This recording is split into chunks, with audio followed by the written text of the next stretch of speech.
विजयनगर में राजा कृष्णदेव राय का दरबार था। एक दिन एक व्यापारी दरबार में आया। वह बहुत दूर देश से आया था। व्यापारी बहुत अमीर था। उसके पास बहुत से सुंदर और दुर्लभ सामान थे। राजा कृष्णदेव राय ने व्यापारी का स्वागत किया। उन्होंने व्यापारी से उसके देश के बारे में पूछा। राजा को नए नए देशों के बारे में जानने की बहुत जिज्ञासा थी। व्यापारी ने राजा को अपने देश की कहानियां सुनाई। उसने वहां के लोगों, खान पान और रहन सहन के बारे में बताया। राजा व्यापारी की बातें बड़े ध्यान से सुन रहे थे। व्यापारी राजा के लिए तोहफे भी लाया था।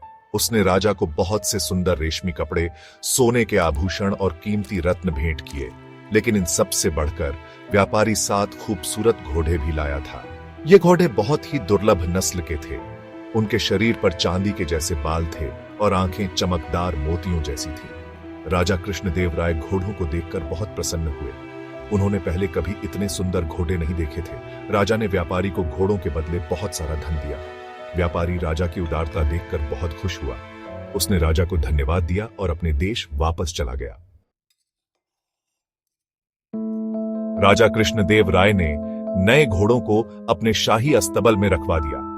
उन्होंने अपने राजगुरु से कहा कि इन घोड़ों का खास ख्याल रखा जाए। राजगुरु ने कहा, महाराज चिंता न करें, मैं इन घोड़ों का बहुत अच्छे से ख्याल रखूंगा।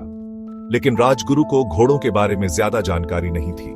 उसने सोचा कि ये घोड़े आम घोड़ों से अलग नहीं होंगे।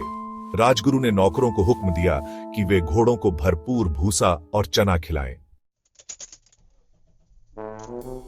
कुछ दिन बाद राजा कृष्णदेव राय अपने नए घोड़ों को देखने अस्तबल गए।